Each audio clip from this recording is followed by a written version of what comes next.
Em nome do Pai, do Filho e do Espírito Santo. Amém.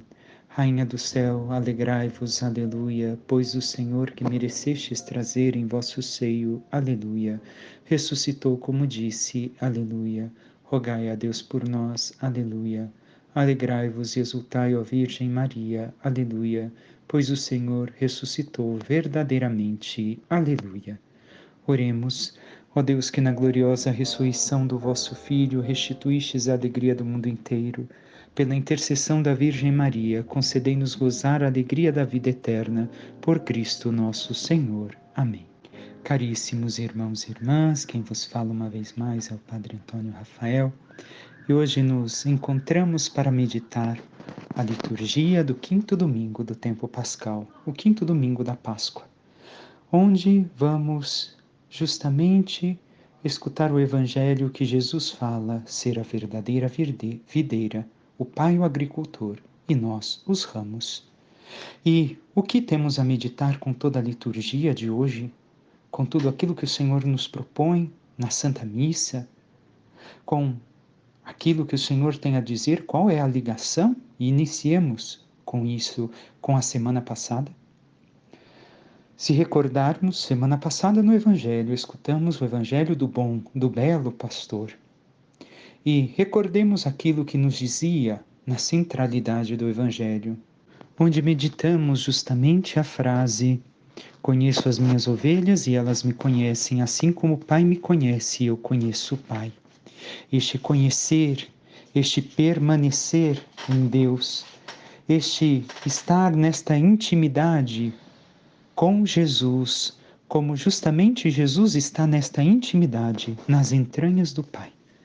Assim, nós somos chamados uma vez mais pelo Evangelho que hoje se apresenta diante de nós, a estarmos nesta intimidade, a estarmos neste conhecimento de Cristo, nesta ligação sincera com Ele. Nós devemos de entender que o Evangelho que hoje se coloca diante de nós está justamente dentro da última ceia que São João nos apresenta no seu Evangelho.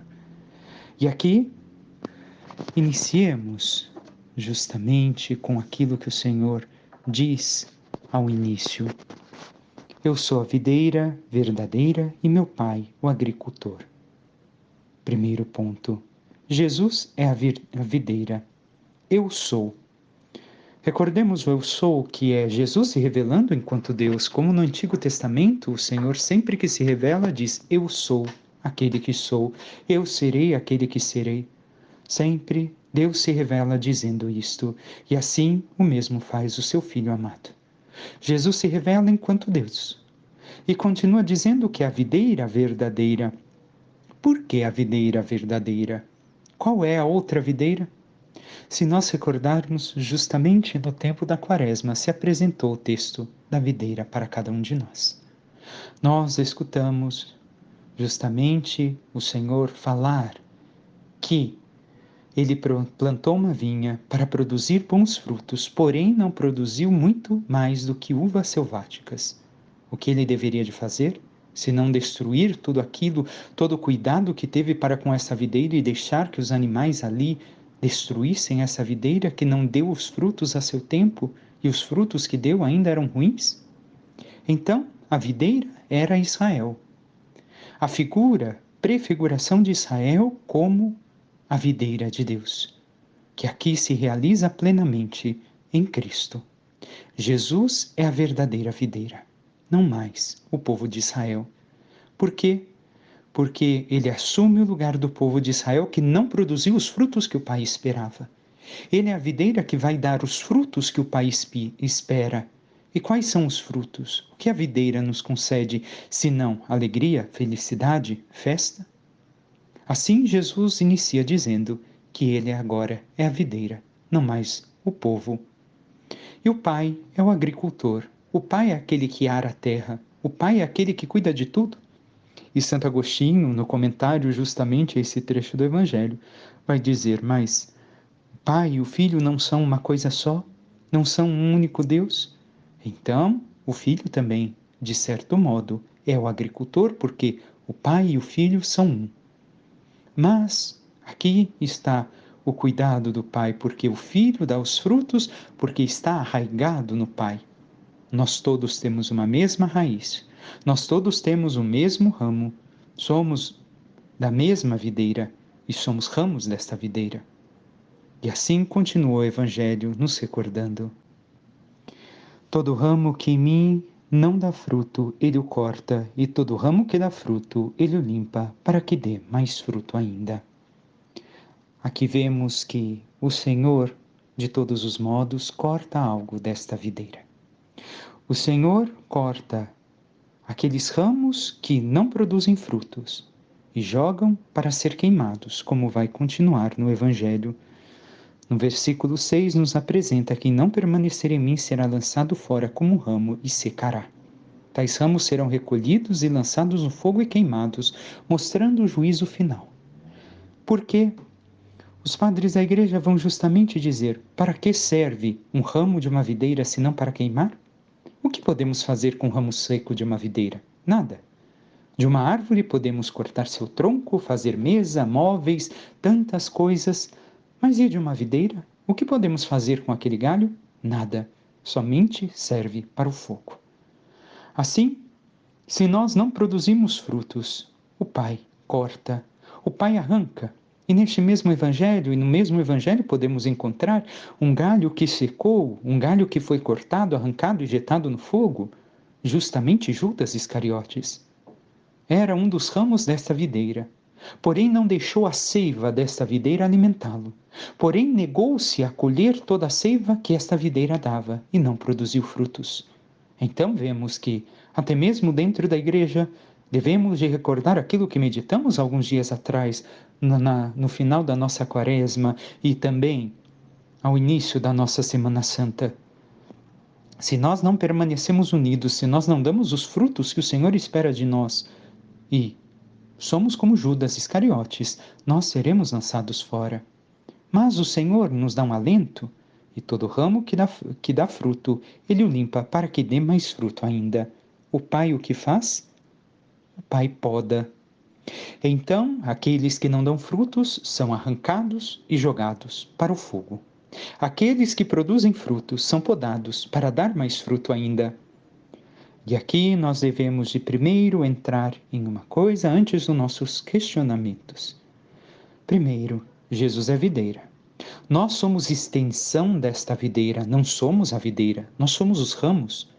Jesus é o tronco, uma única raiz, uma única planta, uma única seiva que alimenta a todos nós quando estamos unidos a Cristo.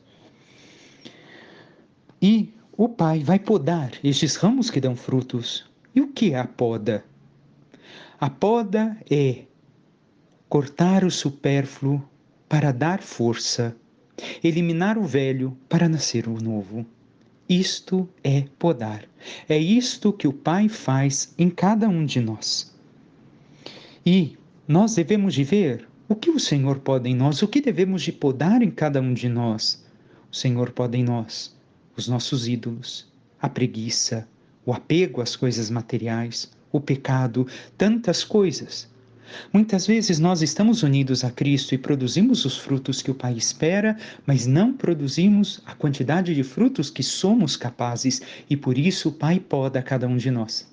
E devemos de ter em conta em nossas vidas que a vida de cristão não é fácil. O Pai podará cada um de nós com todas as circunstâncias, ao nosso entorno, à nossa vida. Como o Pai poda? Já veremos. Continuemos. Então, aqueles galhos, os ramos que produzem fruto, o que fazem? Consomem a seiva e assimilam esta mesma seiva. Nós temos consumido a seiva de Cristo, a sua palavra, os seus mandamentos, os seus sacramentos, a vida nova que Ele nos dá. Mas o que é esta seiva em cada um de nós, senão a própria ação do Espírito Santo que transforma e transborda nossas vidas? Temos deixado nossas vidas serem guiadas pelo Espírito de Cristo, pelo Espírito Santo? Ou temos vivido a vida velha, o homem velho, uma vida distante, ou ainda não permitido que a seiva chegue até o mais extremo de nossa vida, chegue a todo o nosso ser, para que nós produzamos os frutos que o Pai espera de nós. O galho seco é justamente aquele que não assimila a seiva, é aquele que é infecundo, é aquele que não aceita a vontade do Espírito Santo, a vontade de Deus em si. Como o Pai nos poda? Quais são as formas de sermos podados? O Senhor dirá um pouco mais de coisas ao longo do Evangelho, mas devemos de ter em conta desde já alguns pontos para a nossa vida. Primeira poda que o Senhor faz é mesmo com a sua palavra. A palavra de Deus é uma espada cortante de 2 gumes. Ela corta até o mais profundo do nosso ser. Ela faz nós reconhecermos o homem velho que existe em nós e o homem novo que deve de existir em nós através da vida do Espírito Santo. Então, a primeira poda que acontece em nossas vidas é a própria palavra de Deus, que vem nos chamar a uma vida nova, a uma transformação, e deve de cortar e separar a nossa alma do nosso corpo, do nosso ser humano, meramente nesta vida terrena, nos esquecendo de Deus. Segunda, poda, como a outra forma que o Pai poda cada um de nós, através dos nossos irmãos e irmãs. Nós somos muito hábeis em julgar e olhar os erros dos outros, mas também os nossos irmãos e irmãs na fé são capazes de mostrar para nós muitas vezes aquilo que estamos errados, o que devemos de podar, o que devemos de mudar, e devemos de recordar: a videira é humilde, a videira se prostra para acolher esta poda que deve de ser dada nela para produzir muito mais frutos.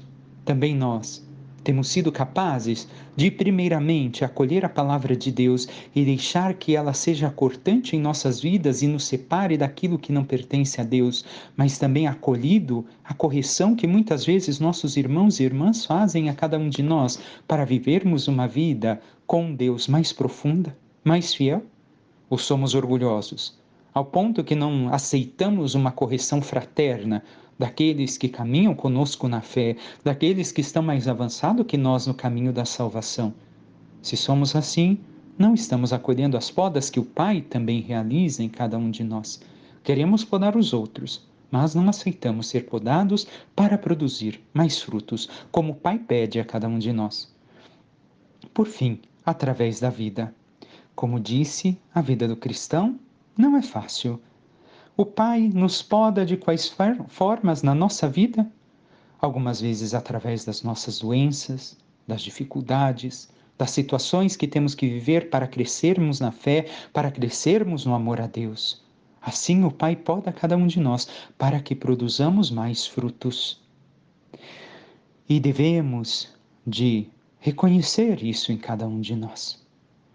Devemos de nos deixar podar pelo Pai, para que, através da poda, produzamos os frutos em abundância, como o Pai espera de cada um de nós.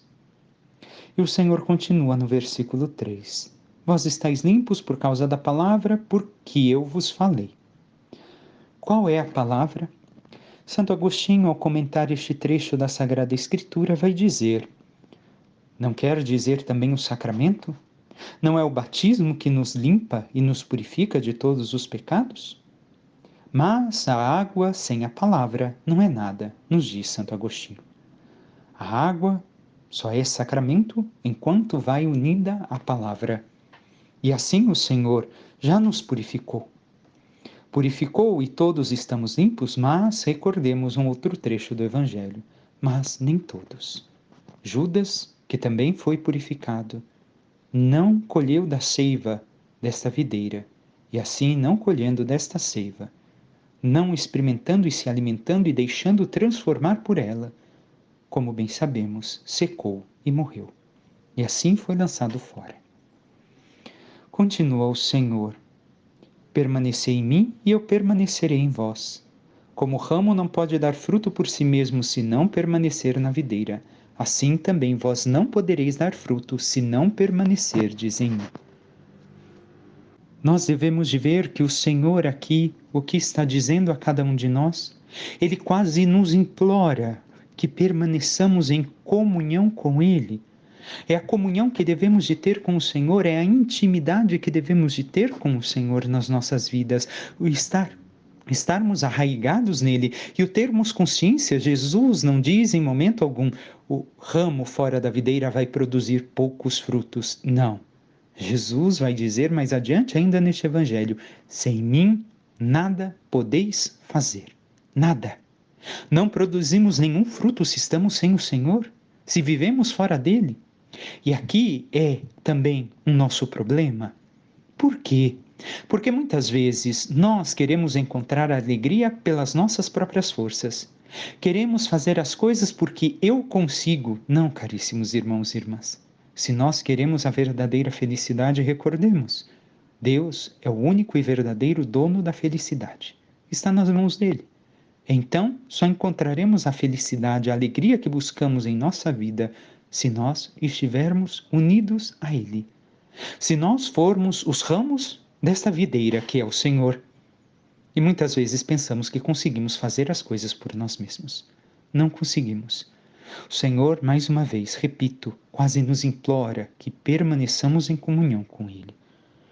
E se nós estamos longe do Senhor, se nós não temos esta intimidade e não colhemos desta seiva que nos alimenta, devemos de recordar que, sem Ele, somos condenados à aridez. As nossas comunidades são condenadas à depressão da eficiência, das coisas a fazer e organizar, mas pouco apaixonadas pela relação estrita de todos com Jesus. A maior importância do produzir frutos, já veremos, não está no fazer. Por quê? Porque aqui tem duas dinâmicas da produção de frutos, uma interna e outra externa. A interna são os frutos que o próprio Senhor produz em nossas vidas, na nossa intimidade, é uma presença íntima em nós. E o externo não é o muito fazer.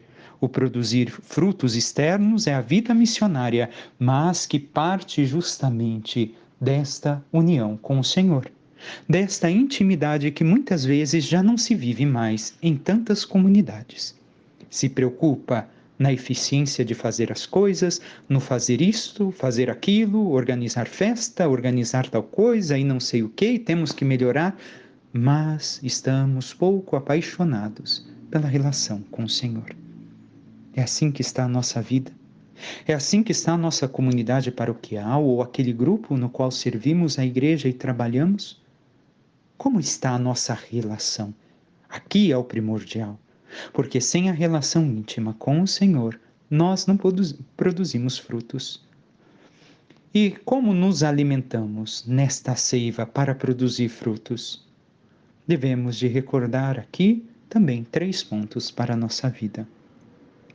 Para permanecermos, para nos alimentarmos desta seiva espiritual, devemos de recordar oração, sacramento e santidade. A oração é o que nos leva a estar em união com o Senhor.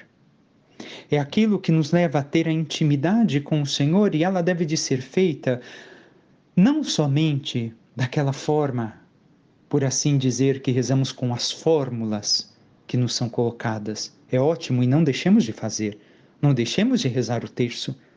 Mas se ao final do dia não conseguimos ter um momento de oração e rezarmos o nosso terço que estamos habituados, e só temos 15 minutos ao terminar do nosso dia para a nossa oração, tenhamos um momento de oração íntima com o Senhor.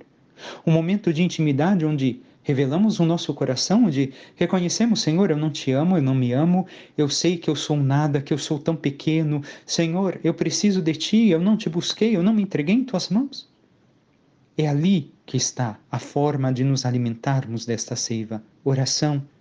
Segunda, o sacramento, que produz em nós o terceiro, a santidade. Os sacramentos. Recordemos, para comungar necessitamos nos confessar com o sacerdote com frequência. Buscarmos uma santidade de vida, essa transformação de vida, até que Cristo seja tudo em nós, como diz São Paulo. Se nós somos os ramos desta videira, Cristo nos alimenta com a sua seiva, com a sua vida, e Ele deve de ser tudo em nós. Ao ponto de dizermos um dia como São Paulo: já não sou eu quem vivo, é Cristo quem vive em mim. Mas, como tem estado a nossa vida de oração? Como está a nossa vida sacramental, a busca dos sacramentos, a confissão, a penitência, a nossa vida de Eucaristia, comunhão e os demais sacramentos que devemos de viver, o matrimônio para os que foram chamados ao matrimônio. Temos vivido bem os sacramentos? Temos vivido esta santidade de vida que o Senhor pede de cada um de nós? E o que o Senhor quis dizer também com estar puros? Puros é escutar a palavra de Deus e colocar em prática, e isso também reflete a nossa santidade. Nós devemos escutar a palavra e praticá-la em nossa vida e vivê-la com amor. E nós temos escutado esta palavra e ela tem transformado nossas vidas? Ou nós temos somente escutado homilias, palestras, uma homilia como esta, e nada produz de fruto em nós? A palavra nada modifica em minha vida, eu continuo o mesmo que sempre fui, levando a minha vida nos pecados, não amo ainda mais a Deus, vivo a vida como se Deus não existisse. Como tenho vivido a palavra de Deus em minha vida? E continuemos ainda o que Jesus nos diz no Evangelho. Aquele que permaneceu em mim e eu nele, esse produz muito fruto, porque sem mim nada podeis fazer. Quem não permanecer em mim será lançado fora. Então, devemos de recordar, é necessário ancorar as nossas vidas em Cristo. Cada vez mais, através da vida da graça. Dessa graça que Deus infunde em nós, pela busca da oração, dos sacramentos, da santidade. Nós devemos então de aprofundar ainda mais a nossa relação com Deus, e uma relação mais profunda baseada na contemplação. Se nós muitas vezes temos pouco tempo para rezar, imagine para contemplar. Mas nós encontramos tempo se nos dedicamos a viver uma busca desta vida espiritual. Mas temos nos esforçado por aprofundar nossa relação, nossa intimidade com o Senhor, a nossa vida contemplativa, até o ponto em que, como dizia um irmão meu em uma de suas homilias semana passada, Cristo seja o ar que nós respiramos. E a oração não deve de ser pouca, deve de ser muita oração. E tudo isso depois vai se traduzir em obras. O problema é que nós queremos antepor as obras à oração. Nós queremos antepor as obras aos sacramentos. Nós queremos antepor as obras à intimidade com o Senhor. E não é assim que funciona. Primeiro vem a intimidade, a oração, os sacramentos, para depois realizarmos as obras que o Senhor pede de cada um de nós. E nós temos vivido esta muita oração ao ponto que o Senhor seja o ar que respiramos. Jesus dizia semana passada, eu sou, hoje novamente. Nós temos Jesus como este ser da nossa vida, como ar essencial de nossas vidas, onde tudo respiramos a Cristo, onde tudo respiramos a Deus. E encerra o Senhor no Evangelho que hoje lemos. Se permanecerdes em mim e minhas palavras permanecerem em vós, pedi o que quiserdes e vos será dado. Nisto o Pai é glorificado, que deis muito fruto e vos torneis meus discípulos. Então, tudo o que pedirmos, o que quisermos pedir, nos será dado. Mas Santo Agostinho nos esclarece também este versículo ao meditá-lo. O que quis dizer Jesus com este versículo? Que quando estamos unidos a Ele, nós não somos mais homens desta terra, homens apegados à vida material, às coisas materiais, mas sim homens e mulheres que vivem a vida da graça, que buscam a vida de Deus. E por isso tudo o que pedirmos, nós pediremos como Cristo, unidos a Cristo, a esta videira que é Ele, como seus ramos, e nos será concedido, como o Filho reza ao Pai, tudo aquilo que pedirmos na vida da graça, nesta intimidade com o Senhor, nos será concedido, e não aquilo que queremos de humano. E nós temos vivido esta busca de união com Cristo, ao ponto que Ele seja tudo em nós, como diz São Paulo, e o Pai é glorificado através das obras que realizamos. Estas obras que se manifestam pela vida unida a Cristo, pela vida nova que nos é dada pela seiva que nos alimenta nesta única videira. E a primeira leitura, Atos dos Apóstolos, capítulo 9, nos apresenta Saulo, depois da sua conversão. Ele é levado a Jerusalém para juntar seus discípulos, mas todos tinham medo dele, pois não acreditavam que ele fosse discípulo.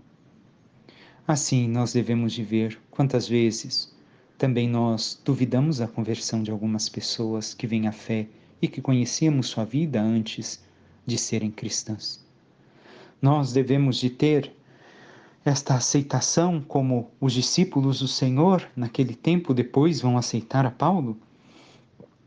Ele é levado justamente a Jerusalém para quê? Para que ele pudesse ser discípulo e ter autoridade de pregar, era necessário que os apóstolos assim o fizessem, o apoiassem. E Barnabé, este irmão, leva Paulo consigo até os apóstolos e fala da sua conversão. E Saulo permaneceu com ele em Jerusalém e pregava o nome do Senhor. Também, depois, falava aos judeus de língua grega, e assim foi levado depois em missão, justamente por Barnabé, este irmão que o apoiou na sua conversão, que o acolheu. Paulo permaneceu, como diz hoje o Evangelho, unido à videira.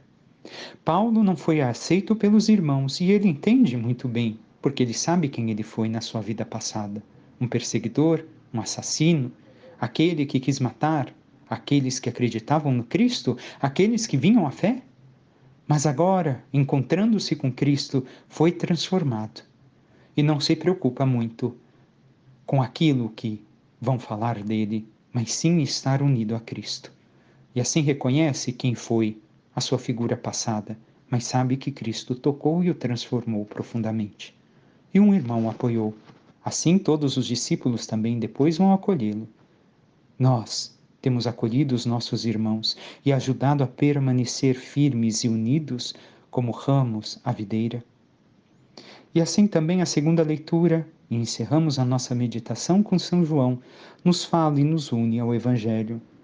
Filhinhos, não amemos só com palavras e de boca, mas com ações e de verdade.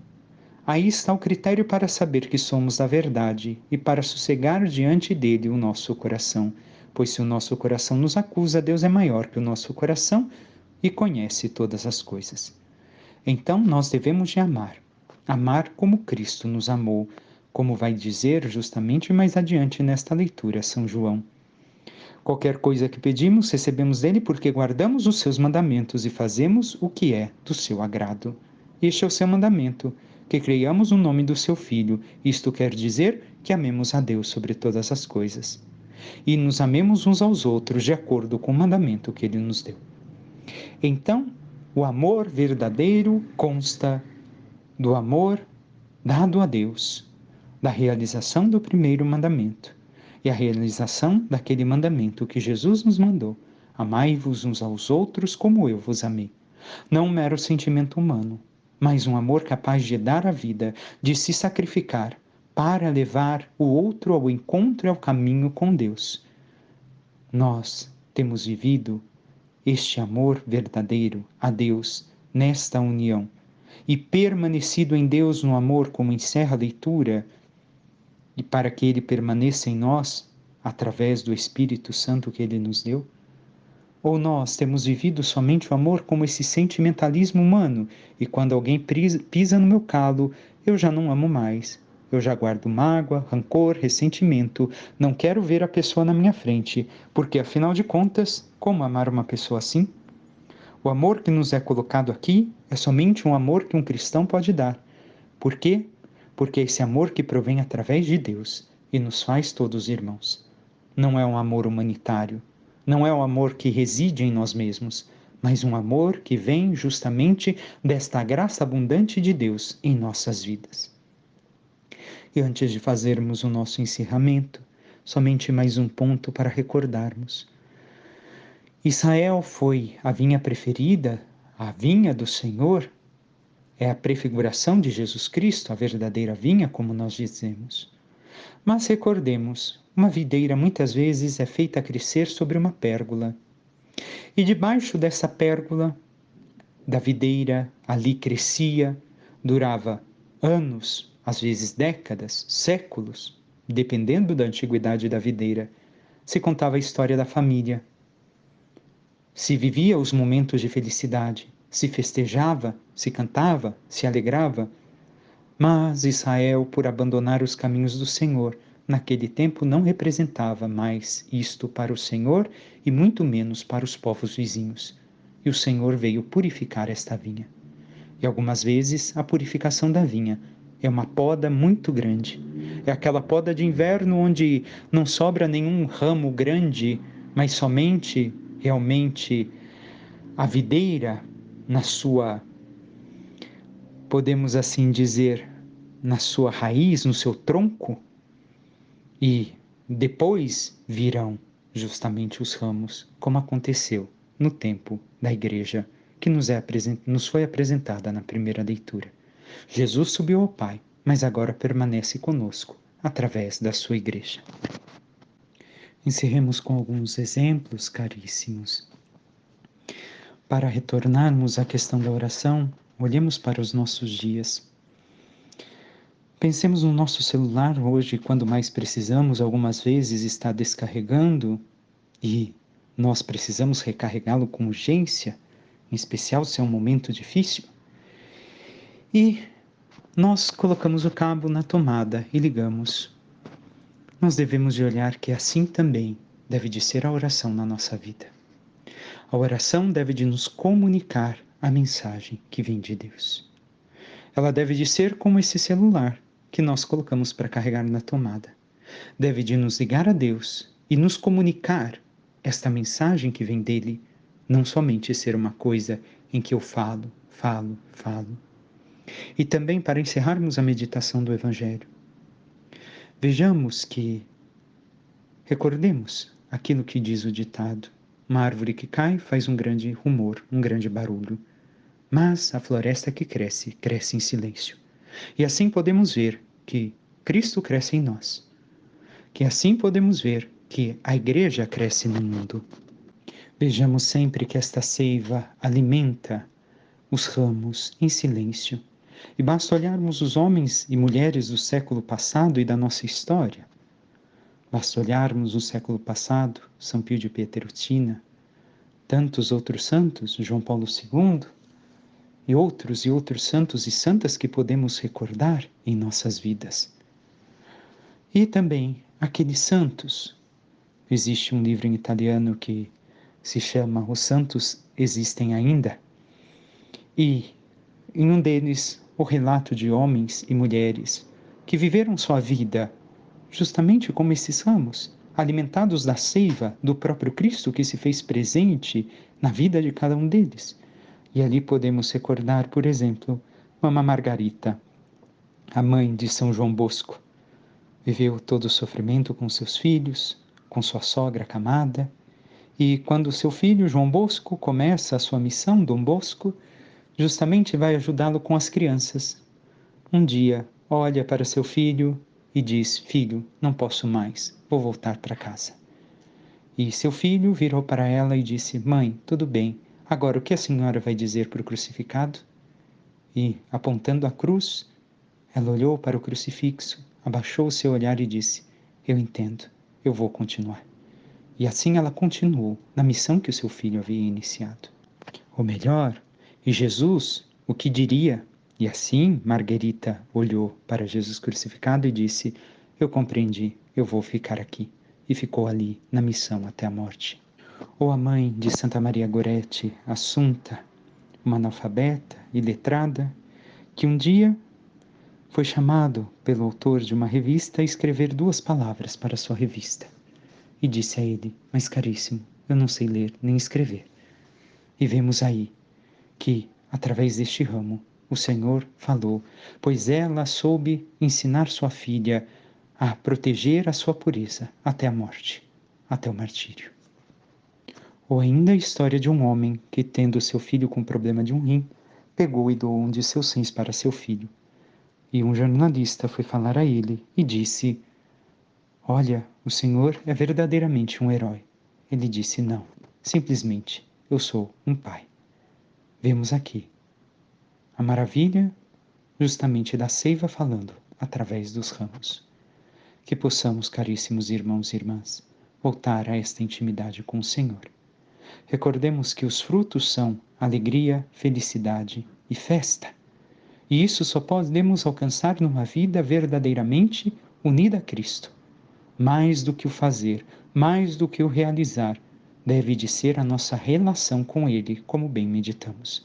Ter esta relação íntima e restrita com o Senhor, onde Ele possa ser tudo em nós, onde possamos produzir os frutos primeiro internamente, primeiro nesta linguagem de presença íntima na nossa vida e na nossa comunidade, e depois exteriormente, que assim, unidos à videira que é o próprio Cristo, e permanecendo nele como nos pede, quase nos implora, em comunhão com ele, possamos produzir os frutos que ele espera de cada um de nós, como extensão de sua presença viva e real a todos no mundo. Peçamos à Santíssima Virgem Maria, nossa Mãe, que interceda por cada um de nós e que nos ajude a sermos humildes e a aceitarmos as podas que o Senhor Deus dá em cada um de nós, para que possamos assim nos alimentar verdadeiramente da seiva, da videira que é Cristo. E assim, nos alimentando dele, possamos produzir os frutos que o Pai espera de cada um de nós, de doce, os frutos doces, os frutos alegres, para que, realizando as obras que o Pai espera de cada um de nós, como Maria o fez, possamos merecer um dia participar da sua glória nos céus. Por intercessão da Virgem Maria, que o Senhor Deus de bondade e misericórdia vos abençoe, em nome do Pai, e do Filho, e do Espírito Santo. Amém. Uma santa e abençoada semana a todos.